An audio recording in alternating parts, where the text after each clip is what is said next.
Going up, I mean, it's skyrocketed, so a $600 pension 10, 15 years ago won't buy much of anything here today. And why the millennial generation is starting to give up because they can't afford to get a good job or own a house. 8 million Venezuelans voting for this assembly, saying it's actually less than 3. It is, and people are going to start rioting in the streets. Was reported to have asked Putin for military support that would help him stay in power.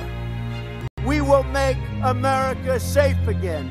And yes, together, we will make America great again. And they ignore him. And 8 more years goes by till Bernie himself finally admits to his sons, hey, I've been running a Ponzi scheme. Does its dominance mean it can use the alliance for its own ends? Since 1981, bond yields, also known as coupon rates, have just gone down and down and down. Federal Reserve note will be your biggest financial liability.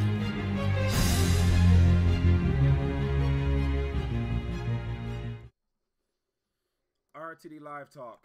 We are live. It's 9:39, and so looking forward to having a lot of good back and forth tonight. And as always, whenever we have a chance to have a community member join us, it's always good to just welcome people into the RTD community directly and hear their voice as they join the show. So with that being the case, give it a second. Welcome everybody to the chat this evening. If we have any new viewers watching, feel free to let me know where you're watching from in the chat right here, and I'll definitely give you a shout out and acknowledge your presence here.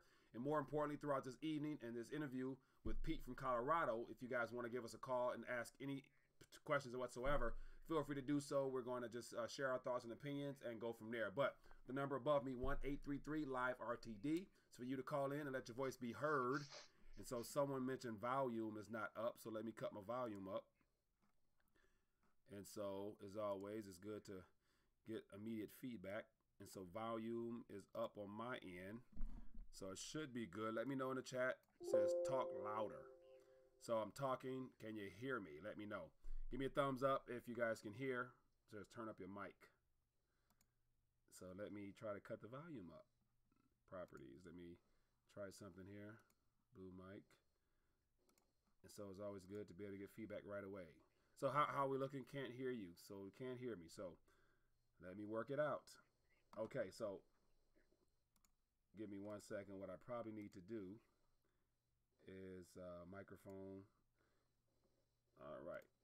So let me try to keep this moving. I hear fine. So I have some people can hear. So you sound far away. So the microphone's right in front of me. Let me know if you can hear. And other than that, we're going to keep it going. Volume still low. Not quite sure what to do. We'll do the best I can to talk a little louder. If it doesn't work, we'll just try it again. But I'm going to do the best I can. So some people said thumbs up. But anyway, welcome to the show. Let's try to make this work as best we can. And so the audio's fine all along. So maybe people are playing with it. But that being the case, let's get right into today's chat. So I'm excited to have Pete from Colorado. And so Pete called in a couple times over the last couple of weeks, give or take a month or two, and just dropped a lot of thought-provoking information that led you guys to want to, have him join us as officially as a guest. And so I reached out to him, and he decided to join us. So tonight he's here, and he's going to be talking about a variety of things, especially from his angle, based upon his prior experience and whatnot as an entrepreneur, as a real estate investor, and everything of that nature, and thinking outside the box and looking at income and time freedom in a different manner. And so with that being the case, let me just go ahead and get him on here now. So as you guys can see, I have Mr. Pete from Colorado joining us. So Pete, welcome to RTD Live Talk. Thank you for having me. Well, I appreciate you joining us, and definitely looking forward to getting your thoughts on a variety of subject matters.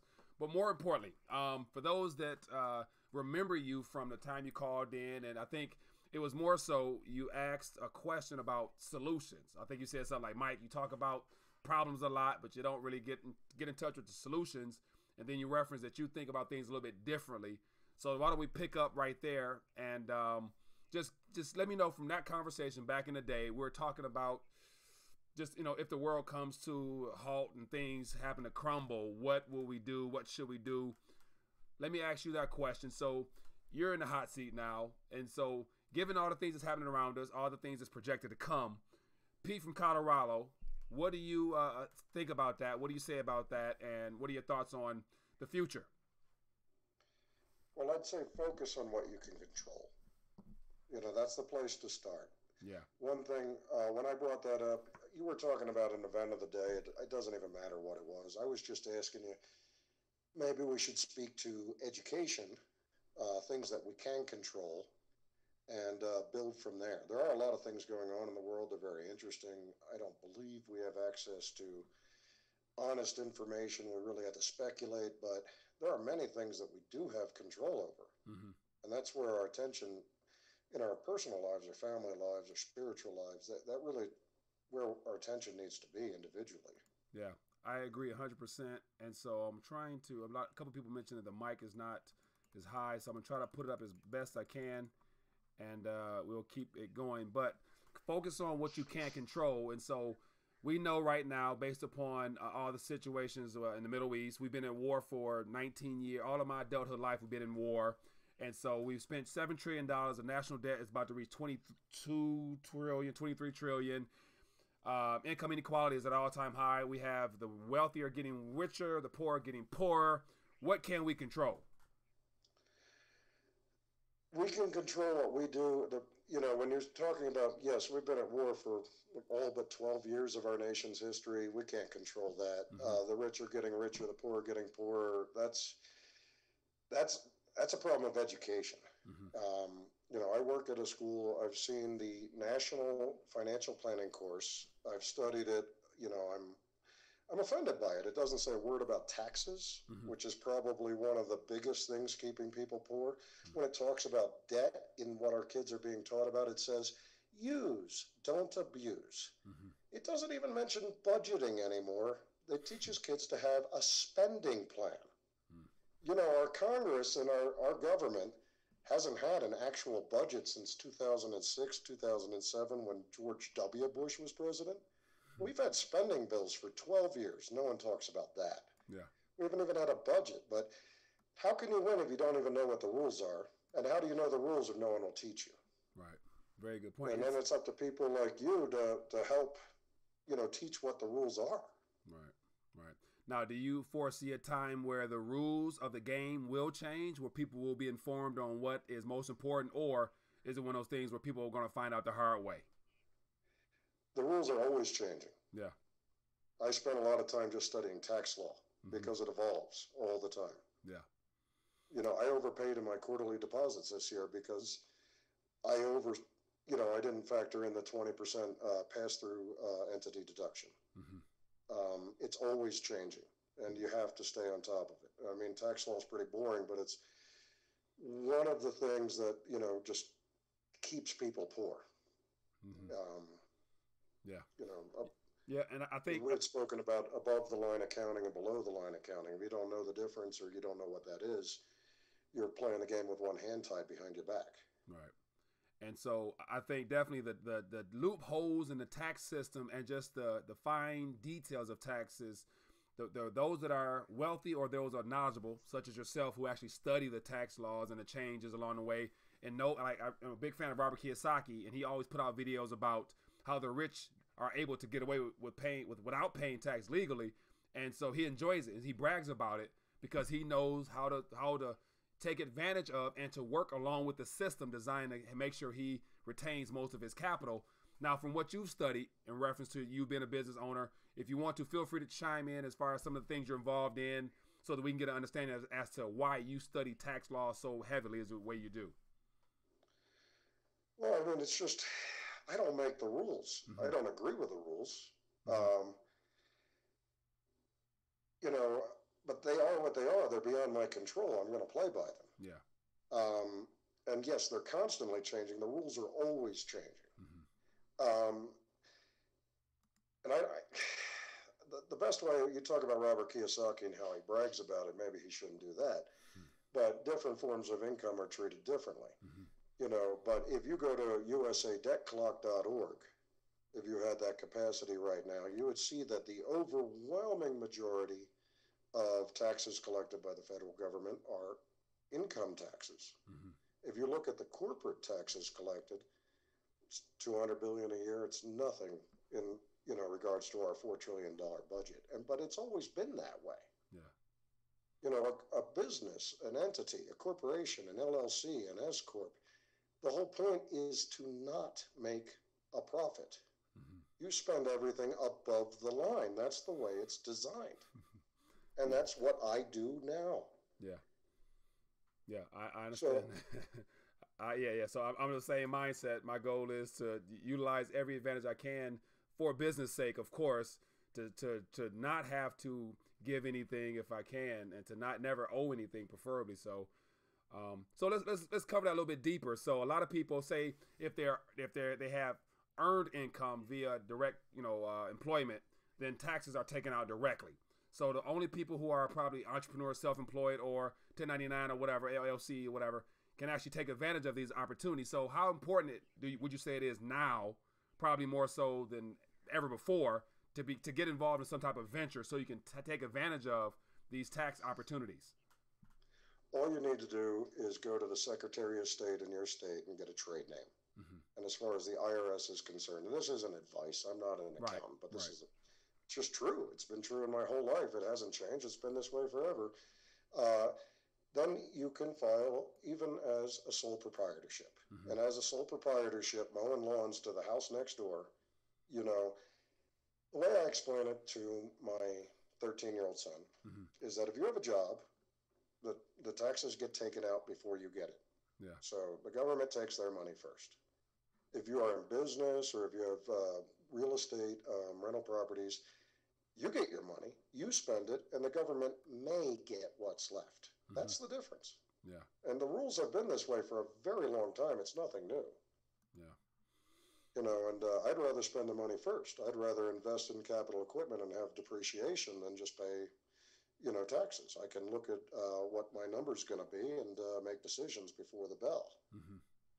Yeah.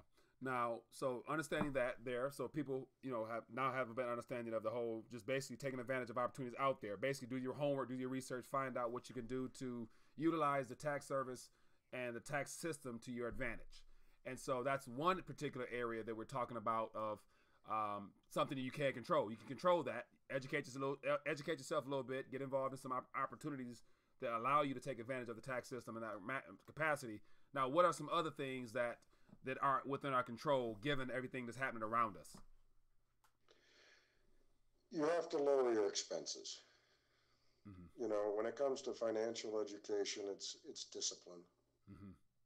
If you have to have $150 pair of sneakers, if you have to beat the other consumers on what is it, Black Friday? Yeah.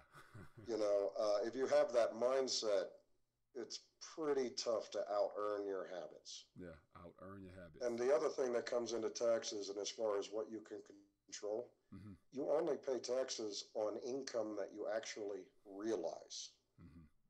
If you have very high expenses, you have to realize a lot of income to meet those expenses. So you have to pay more taxes. Yeah, I'm more focused on quality of life. I'm more focused on building, gradually over time. I've never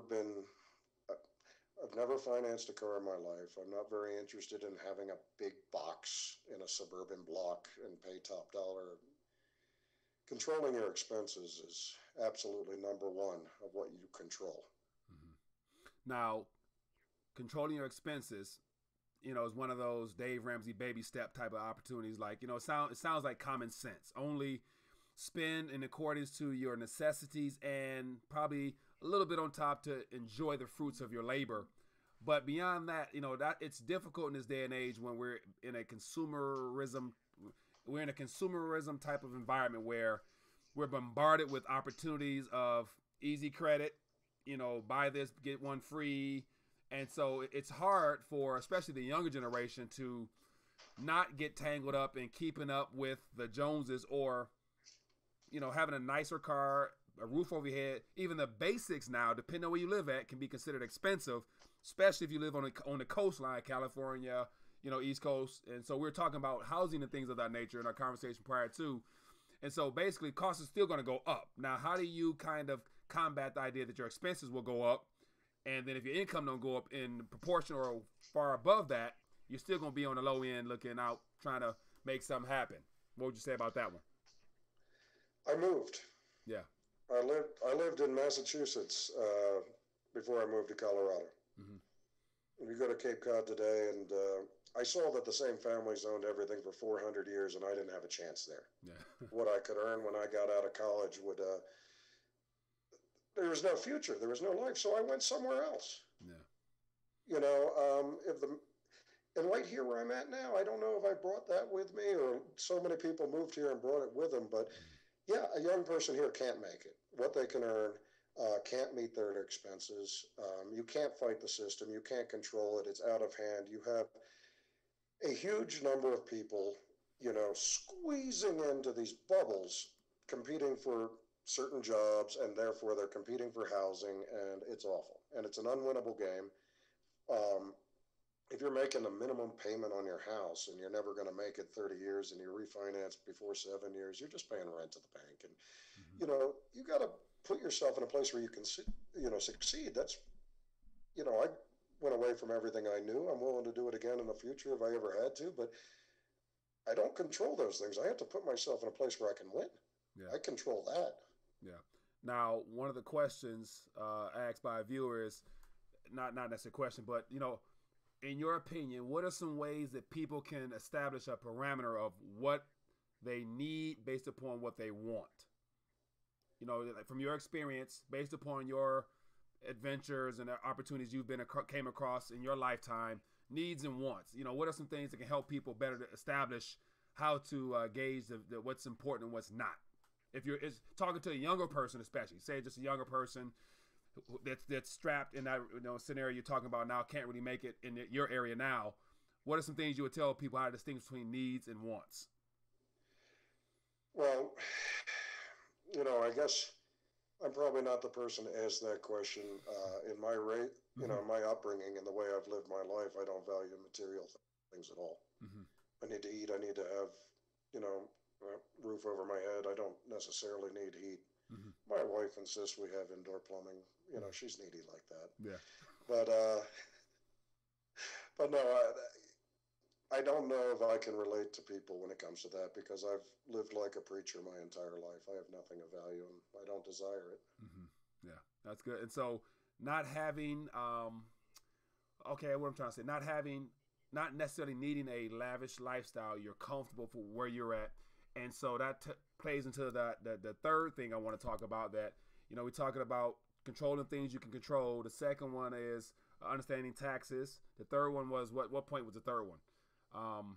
Living within your means.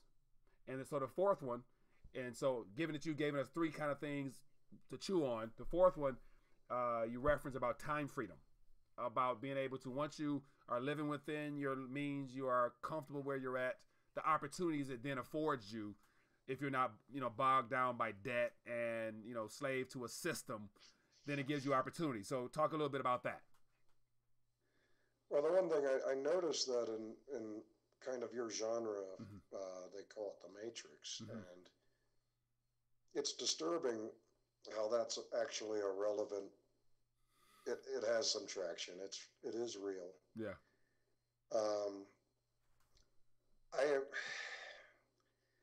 You know, basically, I can spend my time doing what I like because I don't have to go on Monday morning to some place for a set amount of time, 5 days a week, mm-hmm. to pay my taxes, to pay my interest on my loans, to pay the insurance, and then maybe have a little money left over for some fun on the weekend that I may have. Yeah.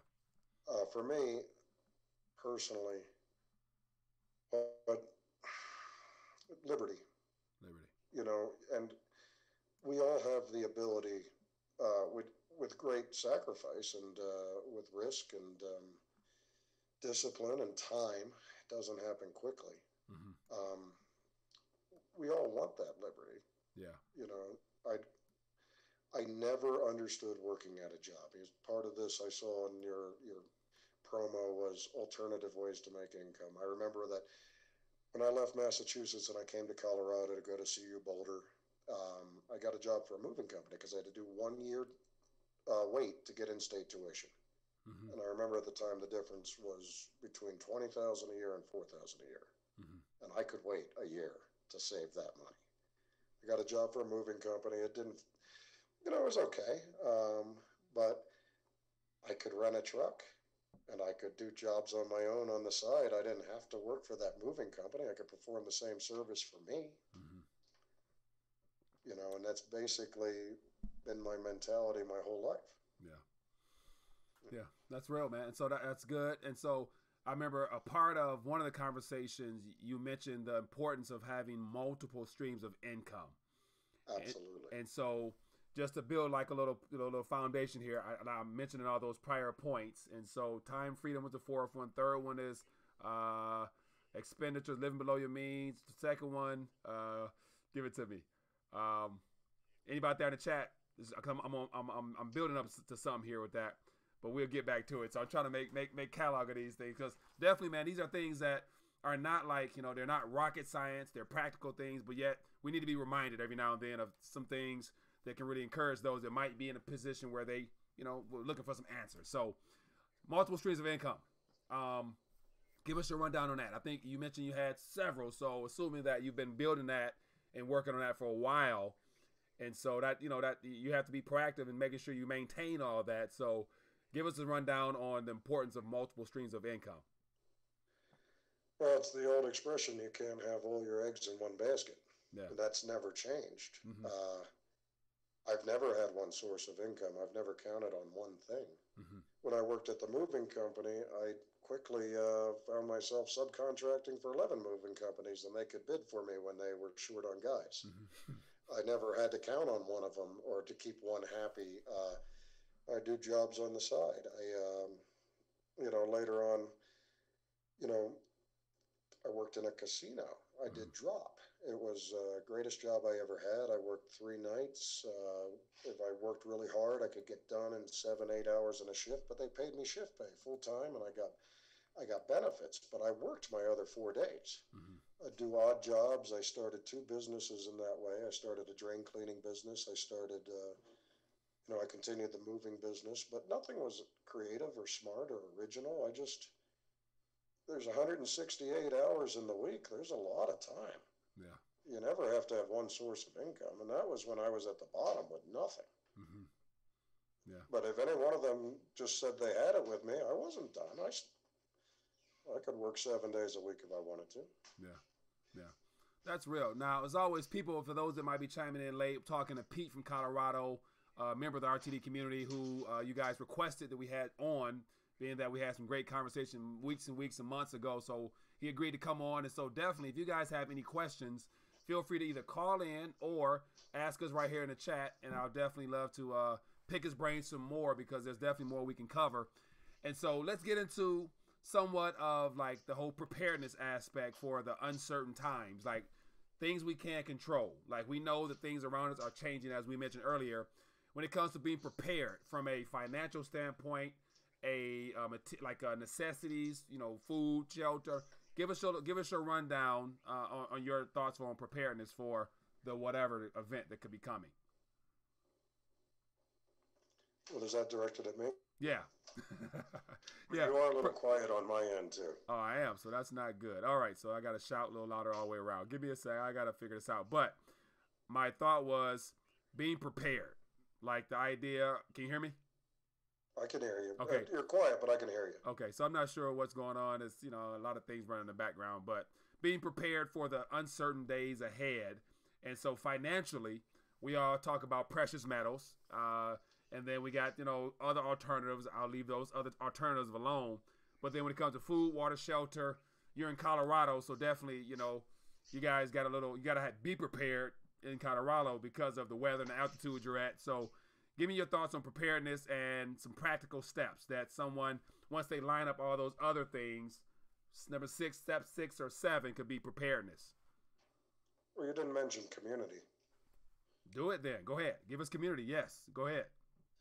And I'd like to improve in this area, but having a strong, close relationships of people who would work together and support each other and would have something different to offer. So, you know, it seems kind of hard to do it all yourself if you're expecting road warrior around you. I mean, I don't want to live through road warrior. I want a community. Yeah. And I need to, you know, You mentioned gold and silver. It's really not an investment. It's not something you'll ever cash in. And I will say that I buy every month, but with money that's left over that I never intend to use for anything. You know, just money left over I never intend to use or capitalize on and give to my kids. Yeah. You know, got to spend it on something. That's very true. Now we got, you know, a nice little build up here. Let's get into a little bit about just some possible scenarios. And so you're in Colorado. I don't know much about Colorado. Give us a lay of the land there. Is it extremely expensive? What's the environment like there? Is it a good indicator of everything around us as far as the cost of living? We're talking about housing, and you were mentioning that the size of houses there in your area, you know, other places are a lot more. And let's get into the housing aspect, given that you're a real estate guy. Okay, well, you can get a house for $25,000, 2 bedrooms. Mm-hmm. $25,000? A place you've never heard of, far, far, far away from the city. So maybe what it's if about. You want a house in Denver, you're spending $600,000. If you want a house in Boulder, you're spending $900,000, and just on something very modest. Yeah. So I'm on a board in San Francisco for a biotech startup, and I go out there, and houses are, a shack is $1 million there. Yeah. But like I say, everybody's squeezing into these bubbles. Mm-hmm. You know, the evacuated areas are free if you could find a way to make money other than having a job. Yeah. As far as Colorado goes, we've last 20 years there's been a turnover in population and values. The state is definitively blue. Mm-hmm. You know, some people like that, other people don't feel too crazy about it, but that is our truth now. You know, and yeah, and I like to be able to think that I can fix my problems. I don't want somebody to solve it from above. Good point there. Good point That's our lay of the land now. Yeah. Now, and so it looks like, you know, I clicked a couple buttons behind the scenes, so it looks like my mic is better. So I see on the volume thing here, it's a little bit louder. So we're good now. And so what I'm looking for now, you know, is a little open mic session. Let's just pick. I'm gonna call this session. Let's pick Pete's brain. And so if anybody have any questions, you know, Pete, you're a real estate guy, so I'm sure you may have some knowledge there. You study tax law, so some things you study. If anybody have questions they want to ask, feel free to call in. Let's get a question or two in here, because it's great to have a member of the community here joining us to share his thoughts. And so, Pete, I appreciate you joining us, my friend. It's definitely good to get a face on the other side of that voice that calls in. So thank you. Oh, you're welcome, and I enjoyed talking with you. My pleasure. Now, so let me ask you a question. And so a lot of this community here is more precious metals based, but yet there's more coming in that's crypto minded. And so, you know, what are your thoughts on cryptocurrency? Is that a viable option as an alternative, or is it a bunch of hogwash in your opinion? You know, I like that. I had my kids come up to me all excited 2 Decembers ago. And they're like, oh, it's 20,000, all this stuff, and we're all going to get rich. And I just said, maybe you shouldn't get on board with that, you know. And no, but the bottom line is, once Wall Street got their hands on the futures and the exchanges, it's supposed to be decentralized. And if it's not decentralized, there's no point. Yeah. And there are people working to that end, and there's people working against that end. And we'll see who wins. But in the meantime, it's very speculative. Yeah, I got a spider. I had a guest appearance from a spider from on high. Oh, man, I'm having fun. So watch this. So question is, looks like Tony, another member of the community, mentions about, you know, how long has Pete been in the real estate industry? You care to share how long you've been in real estate and any details to that? Yeah, I'm actually kind of proud of it because everyone says go to school, get a job, all that stuff. Mm-hmm. While I was waiting for my 1 year, I got offered a job for a company called Spectrum Financial when I was moving furniture, and I took the job in the office. I learned so much about finance working there. Mm-hmm. I mean, I owe them so much. They're not in business anymore. That was before the tech crash. Mm-hmm. But everything I learned there, my father had saved $9,000 for me to go to college. And at that time, it was enough to finish. It really was. But I chose, it was in an UGMA, which was an account that was in my name. Mm-hmm. So I chose to liberate that money and use it as a down payment on a house. Mm-hmm. And it was just a 2-bedroom house on 2 acres. It wasn't very much money. It was over 20 years ago. Mm-hmm. A year later, I, leveraged against that house and bought 6 more. And so about 20 years. 20 years. I did eventually go back and finish college because my dad never stopped giving me hell. Mm-hmm. Yeah. Stayed on you.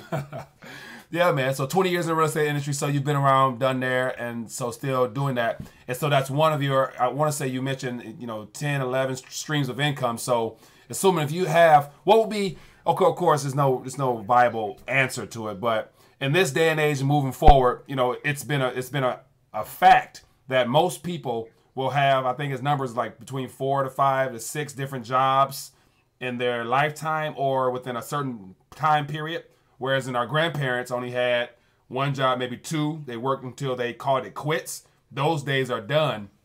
They're over. Yeah, they're done. And so I think we're moving into the time frame.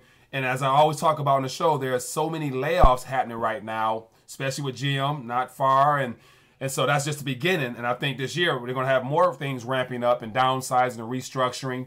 And so I think right now, as I mentioned before, it's important for people to look at alternatives, man. Like that, you shouldn't be in a time like this. If you have a one single income job, you shouldn't be closed-minded towards exploring new opportunities because you never know what you're going to have at the end and what's going to work.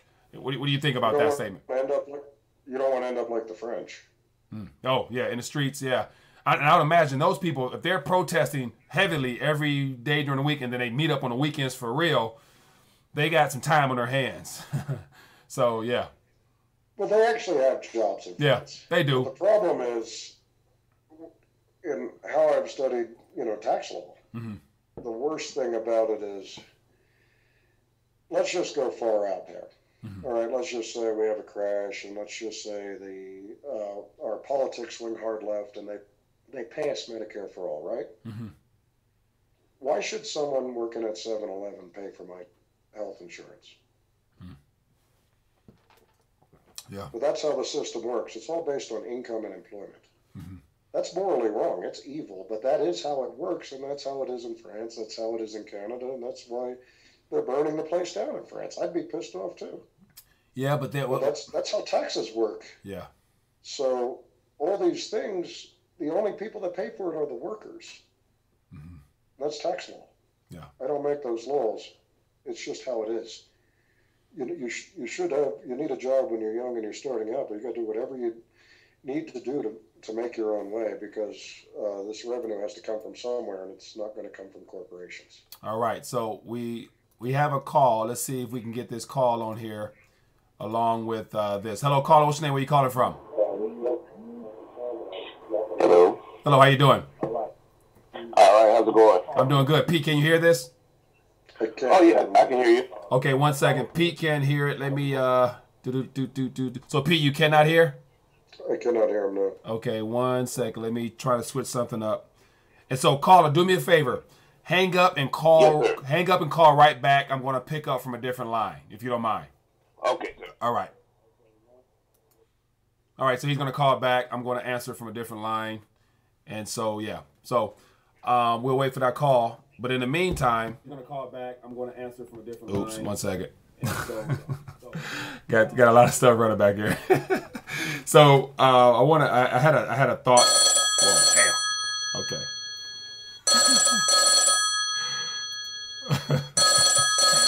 All right. So I had a thought there that I wanted to throw out at you, and let me get this squared away. And then we get this call. Hello, caller. What's your name? Where you calling from? My name is Wade. I'm calling from overseas. Wade. So we got Wade calling from overseas. Pete, can you hear him? I can't, but you can just relay what he says. All right, Pete, go ahead. Or Wade, go ahead and share what's in your mind. Oh, okay. This is. Go ahead. This is what I see as far as insurance and everything. I believe every country should designated. Everybody should have insurance coverage. Everybody should have insurance. Because the health of a yes.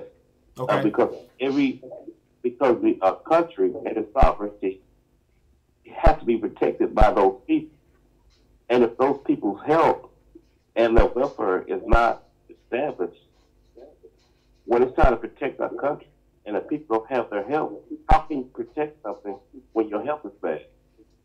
Because the core of your country has to depend on the health of your people and the intelligence of your people. Mm-hmm. If you don't have the required or the minimum education or the health, how can you go out and say, okay, we have all the security equipment to take care of the country? Mm-hmm. How can you go to tell this person we need you to do this and their health is bad? But if we just take care of their health and take care of their education, and we give them the means for them to move forward, mm-hmm. automatically, a person, if you look at that patriotism in this country, they will automatically do that.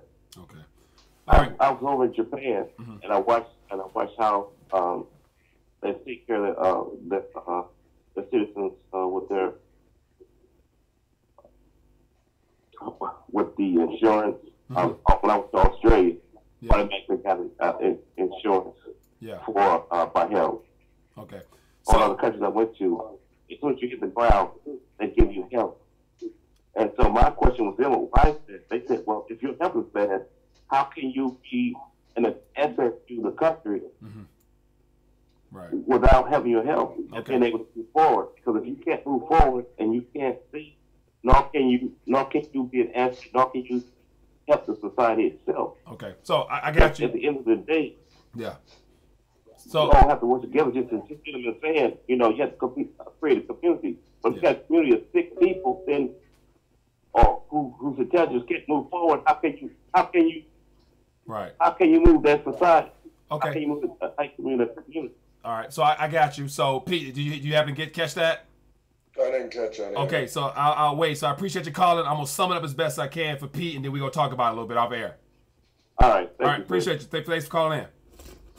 Okay, so his question was, how can a nation prosper if the citizens don't have health care insurance? And so it sounded like, because he's a traveler, so he was mentioning several countries, Australia, Japan, and he was saying that as soon as he touched down, whether I'm assuming a local, a citizen, or a visitor, they provide health insurance. And so he's saying that basically, in reference to France and Canada, that if they're not provided health insurance, how prosperous can the nation be if the people's health aren't in good hands or good state? What are your thoughts on that? Loaded. Lay it out for us. All I can say is that, it feels good. It sounds good. It's a tough question. We want to take care of everyone. We don't want bad things to happen. Mm-hmm. I just want to avoid this topic like the plague. Fair enough. No, watch this. Fair. What they have in France doesn't work. It just doesn't work. Right. So fair enough. So Wade, and just my initial thoughts based upon your question is it boils down to the primary subject matter: is healthcare is it a right or is it a privilege? And so I think with the universal basic healthcare system that's being proposed, that's being led by our government, and it's more I can't really pinpoint a party, but it's that you have a right to free healthcare mentality that is a problem, because once again, if you're giving anything for free, they then have the say-so as to the quality of care you receive and whether or not you can receive certain types of care. And so I think it's more so, where does the healthcare come from? If the government is involved in it, then you're going to have strings attached. Whereas in the free market, if you are an employer and you provide health care to your employees because they do a good job and it's in a competitive field to where prices can remain low, then everybody can afford it. But when the government gets involved subsidizing everything, it's going to raise the prices like Obamacare has done. And, I have, family in the healthcare industry, they're getting out because of the cost, because of Obamacare. So I believe people should have health care, but it should come at a cost based upon the people's and the employers, not the government. That's well, my Mike, go ahead. Mike. Yeah, go ahead. One thing is, we don't have free market. We don't have a free market system. Correct. And we don't have a socialist system. We have the worst of both worlds, and we're not soon going to have either. I mean, so right. Yeah, I hear you, and that's always been a touchy subject, but it boils down to bigger government, less government at the end of the day. And unfortunately, we're going to have bigger government in the long run, I think. But yeah, I think so too. And so, caller, what's your name? Where you calling from? Hey, what's up, man? This is Terry calling out of Philadelphia. Terry, how you doing, my friend? What's in your mind? I'm doing good, man. I just want to share a quick opinion if you don't mind. Go ahead, please do. Okay, basically, I feel as though we're in the form of economic and educational warfare. Like when it comes down to the mentality of the people, thinking that they should just, be entitled to have handouts. Yeah. One of the main issues is that people don't really know that they need to provide for themselves and that they really are alone out there when it comes to planning for their future. Because I deliver to hospitals a lot of the times, and sometimes I'll see Amish people in the hospital, seeking treatment. And from what I've been told, not to put anybody's business out there, but the majority of them that come in there, they pay for their health, their bills in cash, like on the spot.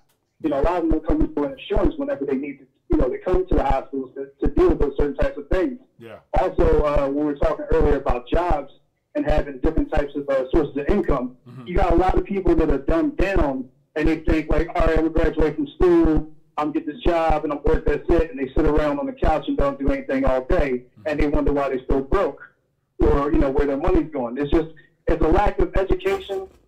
And I really don't blame it on people. Sometimes I blame it on the education system. Yeah. And it's just the mentality of the people, man. And slowly but surely, people are starting to wake up, but it might be a little too late for the mass majority. Right. That was it. Well, man, I appreciate you calling in and sharing your thoughts. Definitely, he's stating how, income, how people are so dumbed down that they don't know that, they're responsible for their own lives. They depend upon the government, and he's pointing it back to the educational system and the fact that most people are just uninformed and unaware. So definitely a good point. And so that's a part of the whole, like, you're aware, I'm aware, Pete's aware. We're all responsible now because we have this information of what's really going on. It's our responsibility to help the re-education process of people. So that's what draws me to want to have you call Pete on, because it's our responsibility because we're woke now. So we can't play dumb anymore. So I appreciate you calling in, my friend. Thanks for sharing that.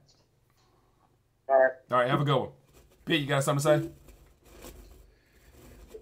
The education is horrible. And Yeah. what's worse is you can't blame the parents. They don't know either. Yeah.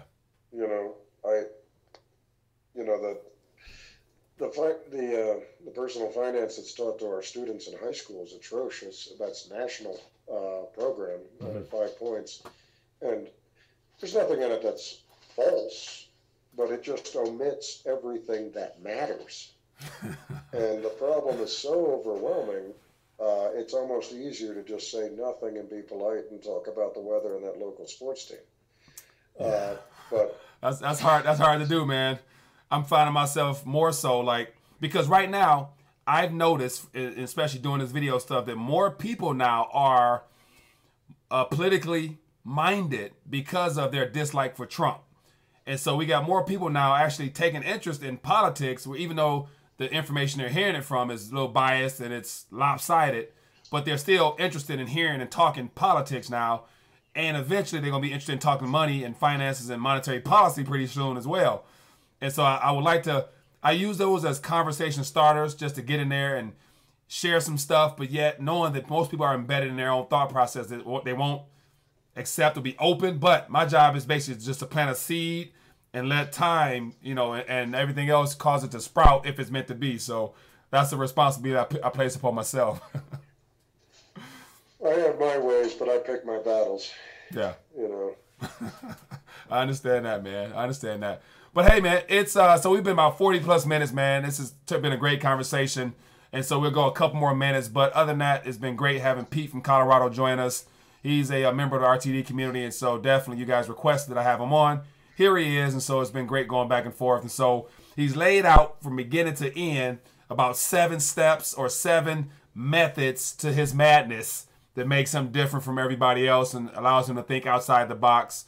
And so I'm going to definitely go back through it and summarize them all in the description so people can get a chance to hear what's going on. But with that being the case, any last questions, any last thoughts for Pete, feel free to call in real quick or ask via chat, and we can keep this thing moving. As always, if you guys have enjoyed the back and forth, don't be afraid to hit the thumbs up button just because it helps more people find this channel and get involved in the community. So, Pete, as we get ready to wind things down, any last thoughts? And more importantly, somebody did mention, Tony mentioned, how come I haven't asked you about what are your thoughts on rethinking the dollar in general?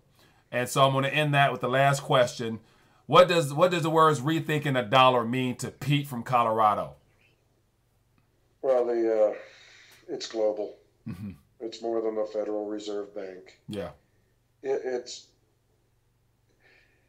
I believe the premise of your show, if I'm correct, is just the fiat monetary system and how it steals from the poor people and the middle class by taking their purchasing power through money creation. Correct. But I can't control that. I don't make the rules, and I promise you, boy, it would feel great if there was an end, if there was some culminating event and we could all start over and build, and we'll see. Maybe. But I've lived my life based on dealing with this falling knife and moving forward. And, like I said, the best thing you can do is not be in debt. Mm-hmm. Because everyone just counts on the inflation. You've had the inflation for 70 straight years.